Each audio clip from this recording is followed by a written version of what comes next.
following is a production of Government CIO Media.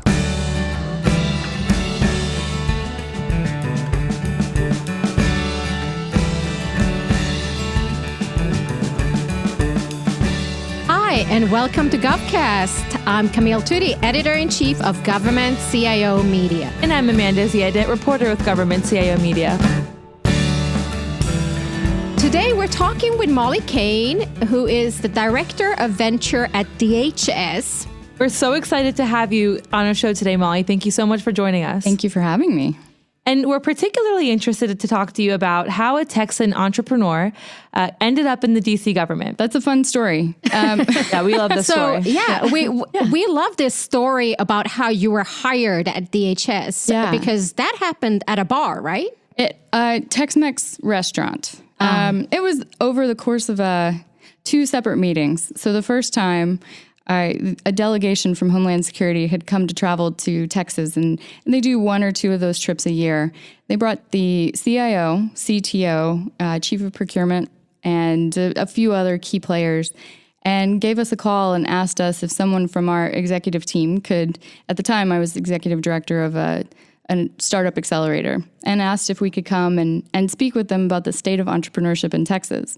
So I drove down from Dallas to Austin, met with them over breakfast for about 2 hours, and I just had this excellent chemistry with the CIO at the time, Luke McCormick. And if you guys have met him, he's wonderful. He and I kept bullying each other a little bit back and forth. And I was giving a presentation startup style, and it had metrics that he kept probing into and asking for more evidence and more information. And was like, who brought this guy?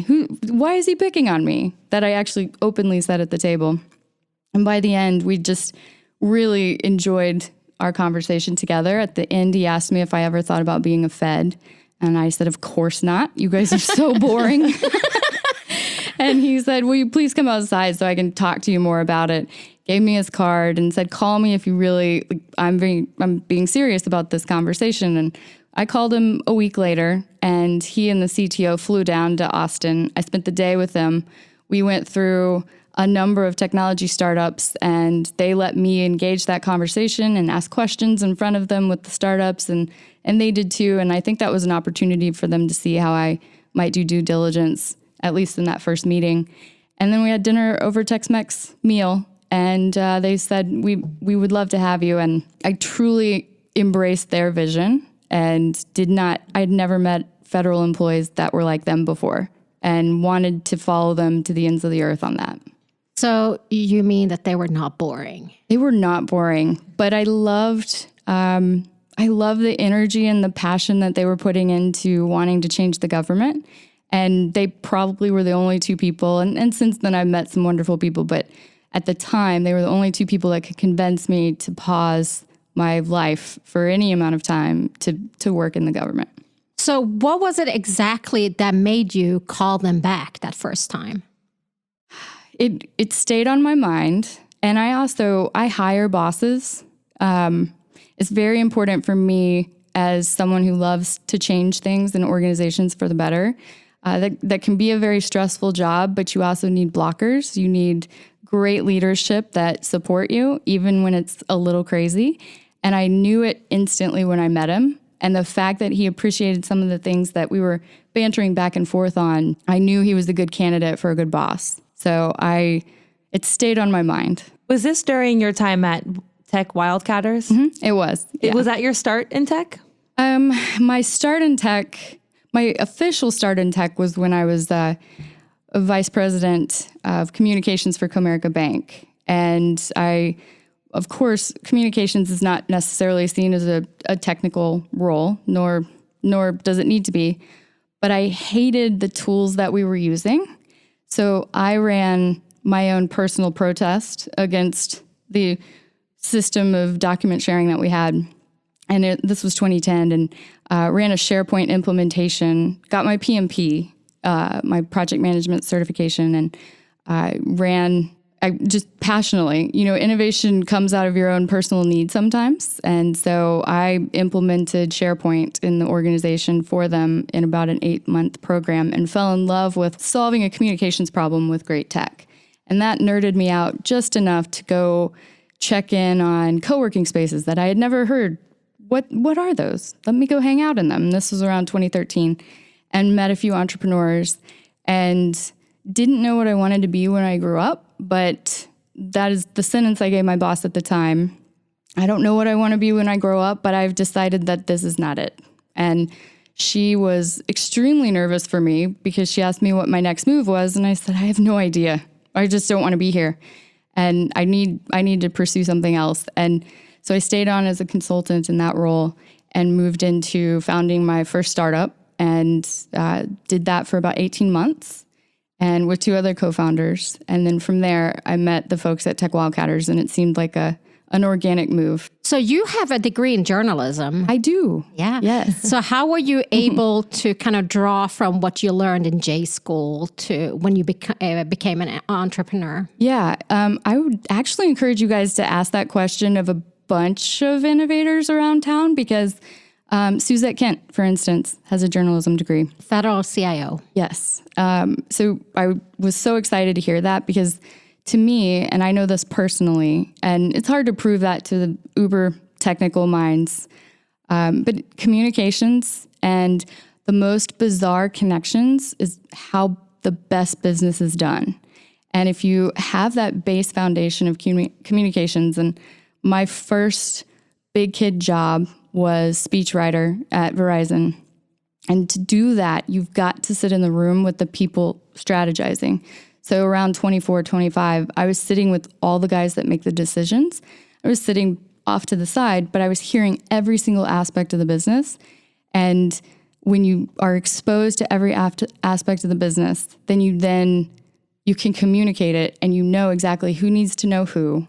And if you're not in a siloed role, you can truly connect everything together. So innovation is actually seeming to be a pretty organic job transition for a lot of communicators. So there was a little bit of a culture shock, I can imagine, coming from, not only coming from Texas to DC, but coming from the private sector into government. Mm-hmm. Yes. It's not an enormous, I actually find a lot of comfort being in a really traditional organization. It's somewhat low-hanging fruit because the projects are not complex in the technical side of it. They're more complex in the embracing and culture change and organizational aspects of it. And I find those challenges really fun. I love finding the foxhole allies that can work with us on that program. And I love working for leaders that want to do the same thing. So I'm addicted to making positive change happen. So I took this job because it was screaming challenge, obviously. And this is an industry I hadn't tried yet, but it's very similar to banking. It's very similar to the financial industry. Not you guys, but a lot of people in DC think, well, this is a federal situation and this is how federal is done. And I like to remind them that no, a lot of the traditional, all the old school industries are this way.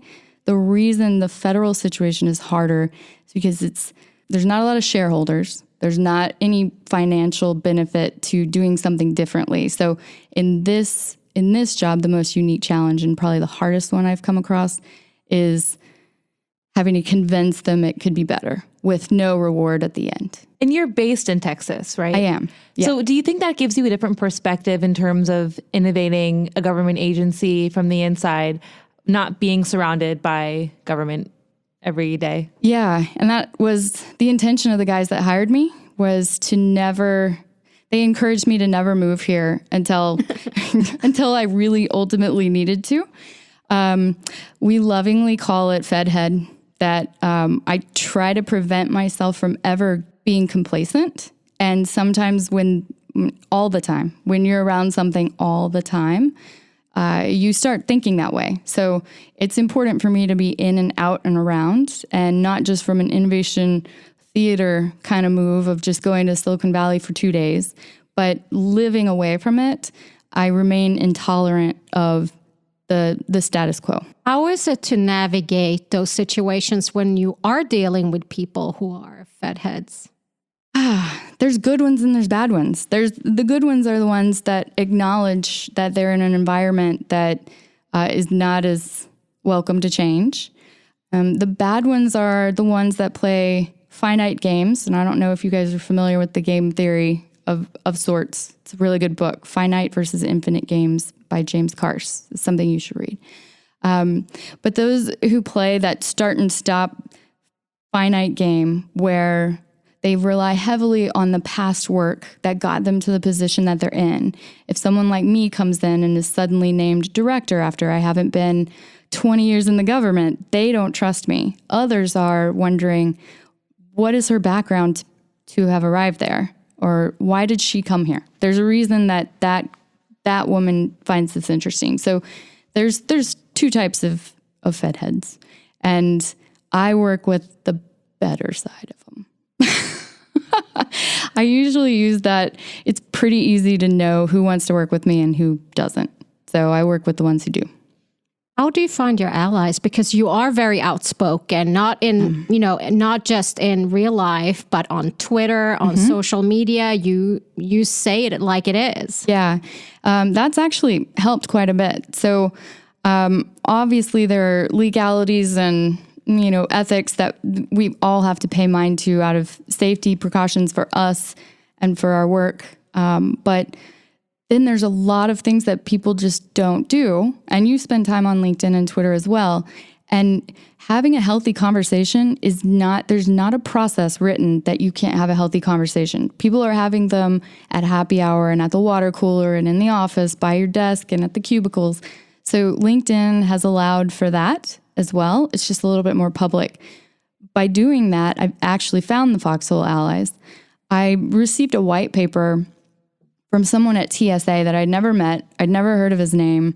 And he's, project manager in this office over here kind of thing. There's probably not a reason I would have ever run into him. He emailed me a white paper that he wrote on a weekend out of interest in changing this one aspect of an acquisition tweak that he thinks needs to be done. It's very cool. I get those all the time. And they'll write me, there's someone in IRS that I'm trying to help on, arranging a mastermind group essentially to help him solve a problem that he came to us with. And I don't work for the IRS, but that's not my mission is not to only do things for Homeland Security. It is, let's change. And it doesn't matter what rank, who you are, what your background is. If you want to be part of it, then done. And LinkedIn has actually enabled me to find those people. Has a tweet or a LinkedIn post that you've shared or posted ever sparked a thread of conversation or not backlash per se, but an interesting conversation on social media that you wouldn't have expected to have on that platform? Oh my gosh, yes. I'm probably more active. The first year in the role was a lot of learning and a lot of understanding what the environment was. And even new feds like myself are intimidated by the billions of procedures and process and social rules and all the things you should do and shouldn't do and aren't allowed, and legal's going to call you. And, a lot of, we call those red laws and blue laws. Red laws certainly are ones we have to honor every single day, but there's a lot of blue laws and a lot of things that people intentionally hold themselves back on simply because they don't understand or they're assuming that it's not right. So whenever I started writing on there, I think it gave a few other people comfort in being outspoken. So we will have a lot of conversations about acquisition. There's a lot of us in that middle layer that, you see leaders standing up on stages all the time and talking about we should fix acquisition. Well, our level is talking about, okay, we're done talking about that. Now we need to put a group together and figure it out. Like, how much more are we going to have to talk about it before we actually change that? So that has enabled, I hate using the word hack because it's seen so negatively around here, but hacking a system in a legal manner has to be done. And that layer and those conversations, like what you're talking about on Twitter and LinkedIn, those identify the people that are hungry to be involved. So that's been cool. And And speaking of Twitter, you and I have bonded over our dislike for manels. Oh, and yes. And those of you who don't know what a manel is, it's an all-male panel, sometimes even an all-male event. So how do you tackle that situation? We both see this happening pretty often here in DC and outside of DC as well. Oh, yeah. I guess you could also say a department with all men that are in the leadership team. That could be the proverbial manel. And one of the best things about social media and business networking online is a lot of people think the same way. And these tools are enabling us to realize that we're not alone. So that's been the favorite part. And that's why you and I get along so well.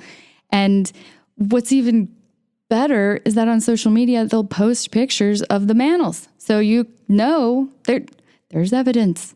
And it's inexcusable in 2018 that you can't find a woman in tech at any level, at any expertise or anything. That's inexcusable. And it's not an affirmative action ask. It is just, we're more than half the population, I think. Right? What's the stat there? I don't know. I'm not a math person. You have to at least be half. We at least have to be half. We all have a journalism background, so we don't do math very well. I say I write for a living. Not the math part.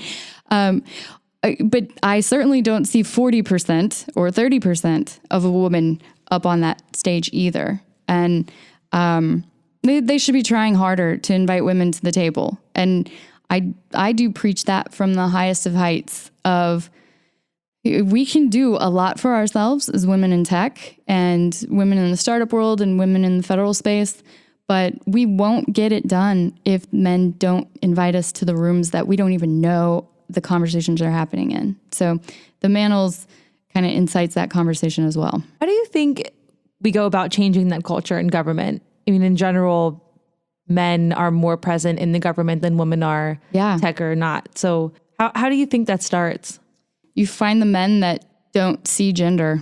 I only work for men who want to spend time with me in a working space and working manner, and they don't see my gender as a handicap. And unfortunately, there's still a lot of guys in leadership positions who, whether they'll admit it or not, even to themselves, they see us differently. And we should be the people in the room that are taking notes instead of directing the strategy. And I don't work for those guys. So we also have to invite them. So there's several panels recently or several events that I'll even bring guys that have supported me in my career. And I think all of us at this table have been promoted or assisted or supported or mentored by a man. And the conversation is not women are going to do it themselves. We certainly are being more outspoken about it, but we have to have them involved. And celebrating the ones that are great at it is probably one of the biggest ways we could do that. I think it's interesting. I can definitely relate to that because one of my mentors is a guy, and he's been the most influential. He's helped open many doors for me. So I'm just curious about your mentors. Who are they? Oh, yeah. So I collect good humans is my... That's an awesome quote. Yeah. I collect good humans, and because I don't look at a job. I look at the challenges of it, and I look at who I'm going to be working for, and do I appreciate them enough to support them and make them look good? Then yes, then I need to work for them. So I keep them, and they were at my wedding a few weeks ago. I had 3 different bosses in the room. One of them is Scott Howitt, MGM International. He's over in Vegas, and he's the Chief Information Security Officer. I deeply admire his brain. I worked for him 10 years ago, and the reason that we're now friends is because he included me. I went broke going to sushi lunches, but I went because he invited me. And I knew he was hanging out with people that I wanted to know and be around. It's Sheryl Sandberg's quote: if you get offered a seat on a rocket ship, then just don't ask which seat it is, just go. And the male mentors that I have had have invited me on rocket ships, and I'll just go. I don't care what you're asking me to do, and I'll go broke eating sushi, and I don't like sushi. but I'll go and I'll pretend that I eat sushi because I want to be around you. And so Scott is an amazing guy. My boss at Comerica Bank in Dallas, Mark, blocker is an understatement. When they lay on, it's a horrible analogy to use, but when they lay on the bomb for me and you see that, you actually get to see them suffer, and you don't want them to, but when you see them suffer on behalf of the goals that you're trying to achieve, I want to know them forever. I like what you said about rocket ships. Yeah. And I've been taught the same thing. When you see an opportunity or when you get an opportunity, you don't think about it. Just say yes. Whether you think you can do the job or not, you just say yes. Right. And following that has definitely led to some great career opportunities for me. I just blindly say yes. Yeah. Well, what do they say? That your gut has more sensors than your brain? I think that's scientific, but again, I'm a journalism major. So I go with my gut on my career because my career is not a job for me. It's not my lifeblood from a salary perspective. It's my lifeblood for where I find joy and challenges and growth for myself. So like you, I don't take jobs where I can do every single bullet. And I think people are undermining their future when they do that. So if it sounds interesting and the person driving the rocket ship is worth it, I'm in. These topics are a lot similar to what we noticed you would write about as a contributor for Forbes, career leadership advice. Along those lines, is there any advice that you wish you knew 5-10 years ago, career leadership wise, that you would provide today to someone maybe nervous about entering the government space or the private sector space or tech in general? Especially with this new innovation space, this is a relatively new career for people. If it's interesting to someone, if anything is interesting, that's worked for me, is to follow that. So if you look at my resume, it's a lot of different industries, a lot of different jobs, and I have an organic trail of some connection for all of it, but all of it is attached by curiosity. So if it's interesting to me, I will go and do it. I used to have a plan. That was about 10, 15 years ago. I thought planning was a good route for a career, and then I stopped doing that. Because if you do that, then you're actually pursuing yesterday's thoughts, and I want to make a decision on today's awareness. So I would recommend that for anybody. And as well for the innovation space, there's a lot of people, including me, and I used to do this for myself, is you put yourself in a bucket.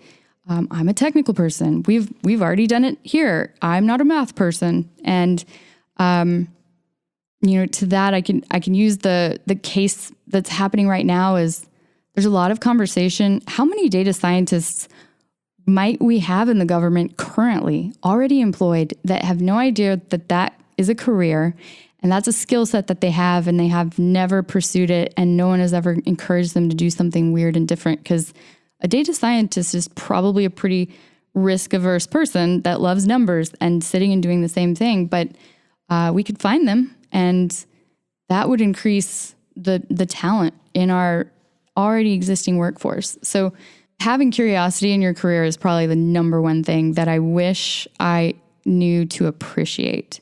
I thought I was an alien when, 10 years ago. I still kind of am. But 10 years ago, I thought I was wrong. And now there's conversations like Adam Grant's book, Originals. I didn't read it because it was me. I don't need to read a biography of how I think at work. But I do hand that book to people who are confused about why I approach work this way. So that book made me comfortable that, okay, now people like me are coming out. And the change agent, I know that's kind of a buzzword these days, but that's a real thing. If you feel like you're wired that way, go with it. And I went with it, but I went with it with a lot of people in my personal life being frustrated with me. And Molly, why can't you just do 9 to 5 and stop being so frustrated at work? And I'm like, that's what I'm made to do. So yeah, trusting that gut. Our guts are pretty powerful. You talk about yourself like having this identity. So what are some of the aspects that make up that identity? You said you're curious, you like to focus on problem solving, and it sounds like you're a cheerleader for others as well to kind of bring them into this space. I've gotten really comfortable over the years, and I think if you study anything, I wish I was as financially successful as Richard Branson, but if you study guys like him, where he grew up with learning disabilities, and there's a certain type of person that struggles on the front end of life that's not like the high school quarterback, prom queen, like everything was handed to them. And that's not to say for the quarterbacks and prom queens that are listening to this, but when you have a little bit of difficulty early on, you get really personally aware fast. And so I learned about myself and why I was different, and certainly struggled with why do I not agree with that? Why don't I want to have a 9-to-5 job and be comfortable sitting in the cubicle all day? Why I see 400 other people around me doing that. Why don't I do that? Yeah, when you start to get comfortable with who you are and how you're wired, it's magnificent. And then you can actually direct your career and your life that way. So I've spent a lot of time figuring myself out. And that also makes me really personally aware. When I get into an argument with someone at work or personally, I sit there and wonder, what was my role in getting you to talk to me that way? It's frustrating to be the only aware one in certain conversations, but then the rest of the time, I can modify my behavior the next time. And that's been extremely helpful in a frustrating career. And I would say innovation can be extremely frustrating. You hit a lot of walls, but that awareness has been powerful. Did you realize that when you were young that you were different, and what made you realize that? Yes, for sure. So I'm an ADD kid. It's named a disorder. So there's an assumption that it's a broken wire in there. But I learned probably like as soon as I got into the workforce, it was a gift. And it gave me this extremely different way of approaching things. It's really hard to explain how I arrive at answers to a really logical operational person. And that's something I still haven't mastered. But when I use the words trust me at work, the right bosses are like, oh my God, okay, fine.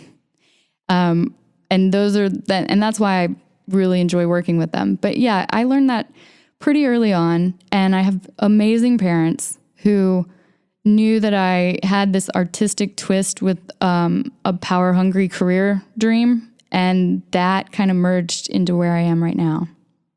That must be challenging in the technical field to not always be able to explain to somebody how you got from A to B when someone technical probably wants that description. Yeah, I love working with brilliant nerds that are willing to get feedback. They're like the best hybrid animal ever. So I've worked with CISOs and in the IT groups all the time. I've been an embedded translator is what I like to say. And even when I was in communications, that was my favorite thing, is to make complicated things easier. And I can make your complicated things easier, but I spit out even more complicated things and a lot of people can't translate them. So that's what I'm working on right now.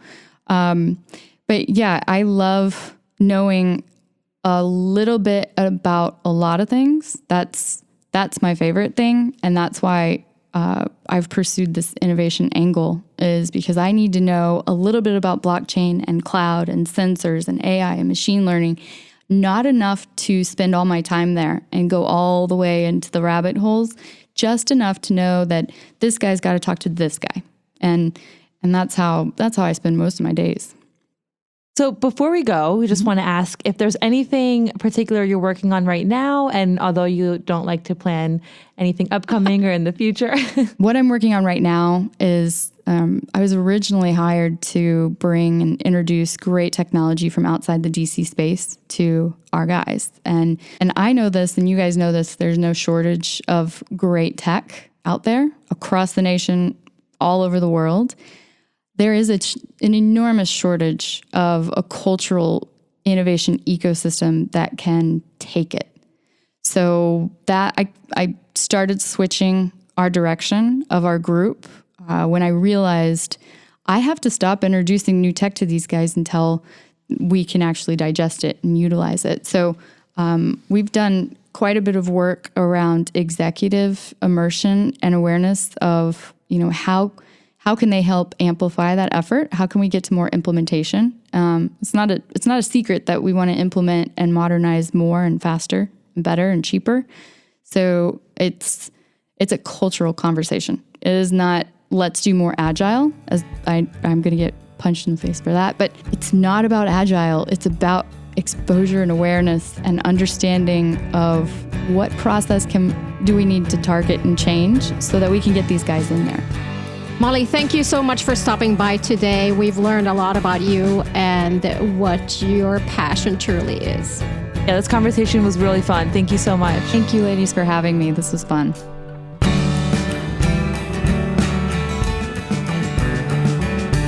This episode is sponsored by Lumina.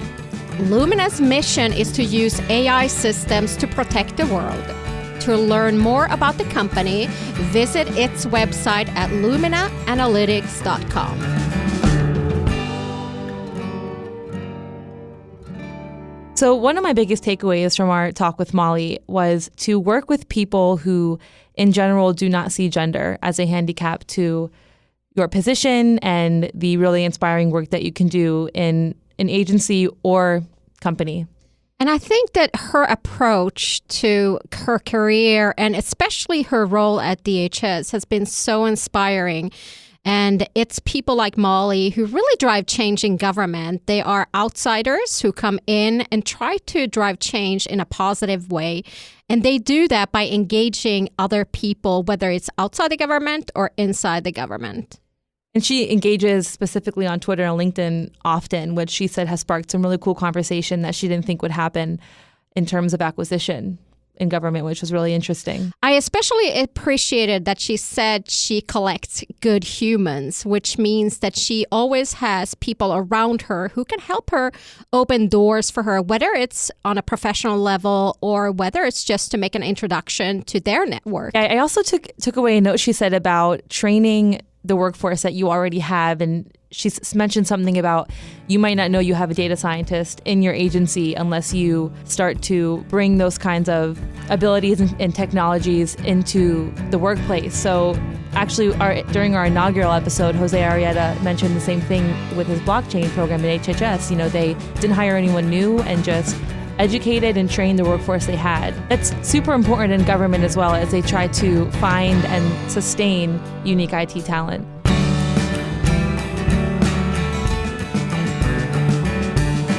GovCast is a production of Government CIO Media. It's produced by Tracy Madigan and edited by Rob Ford.